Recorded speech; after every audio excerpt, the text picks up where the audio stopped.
Nous voici revenus à une nouvelle capsule. Aujourd'hui, je vous parle des brugmansias. Ces magnifiques arbustes à fleurs. Regardez comme c'est beau, hein, quand il est tout en fleurs. Les brugmansias, c'est un arbuste tropical, hein, une plante tropicale dans la famille des solenacées, la même affaire que les tomates et les piments. Donc, laissez-la pas dehors l'hiver, elle va vous geler d'en face. C'est une plante tropicale.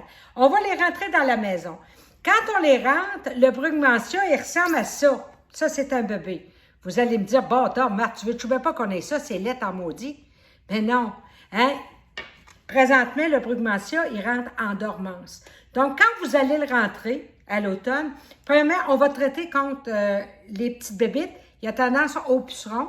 Donc, on va passer un beau traitement avec du savon noir. Deuxièmement, enlever le plus de feuilles possible parce que cette plante-là, elle ne fera pas de feuilles ou presque durant l'hiver. Elle va dormir, elle va être en dormance. Quand vous le rentrez, vous n'avez pas besoin de le rempoter, mais vous allez diminuer graduellement les arrosages jusqu'à en donner seulement 2 fois par mois à peu près. Si votre brugmansia est comme ici en bois vert, voyez-vous, c'est vert. Mettez-le à une lumière diffuse, ça veut dire pas sur le bord de la fenêtre, réellement, juste pour qu'il y ait un petit peu de lumière. Si vous l'avez depuis longtemps et qu'il est en bois brun, en bois plus dur, vous pouvez le laisser à la noirceur le temps de sa dormance, tout en l'arrosant une couple de fois par mois, bien sûr. Vous pouvez le mettre dans votre garage si ça ne descend pas plus bas que 5 degrés. En bas de ça, il stresse. Qu'est-ce qu'on va faire? On ne fait rien durant l'hiver, il n'y aura plus de feuilles comme ça, il va avoir l'air mort.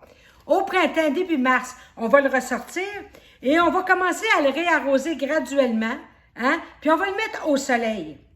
Il va se mettre à vouloir faire des feuilles comme ici, hein? Ces feuilles-là, quand ils sont rendus assez longues, on peut les bouturer très facilement, hein? Soit dans l'eau, ou vous pouvez le bouturer avec un stimulateur de racines, comme on vous a déjà montré. Ceux qui ne savent pas comment faire, allez voir la capsule sur comment bouturer des géraniums. C'est le même principe, d'accord? Et là, vers début avril, on va commencer à lui donner du 20-20-20. 20-20-20 aux 2 semaines. Juste pour qu'il donne de l'azote, pour qu'il recommence à faire des feuilles. Aussitôt qu'il ne gèle plus dehors, on va l'amener dehors. Mais sortez-les graduellement parce que ces feuilles sont quand même grosses puis il peut être fragile au vent. Donc, on va le sortir graduellement et rendu dehors, on va commencer à lui donner du 15-30-15 en alternance avec le 20-20 à chaque semaine pour le faire fleurir. C'est une plante qui est toxique. Les fleurs sont toxiques, les feuilles sont toxiques, donc ayez pas peur pour vos animaux. Les animaux ont quand même un sens qu'on n'a pas. Mais ceux qui ont des jeunes enfants ou les grands-parents ou ce que les enfants, ils peuvent manger les feuilles, ayez pas cette plante-là. Les fleurs, ils passent du blanc au orange et pâle, pêche jusqu'au rose. Très, très belle plante qui se bouture facilement. Là-dessus, faites-vous-en pas s'il y a l'air de ça. Il est en train de dormir. On cultive notre bonheur. Bye-bye.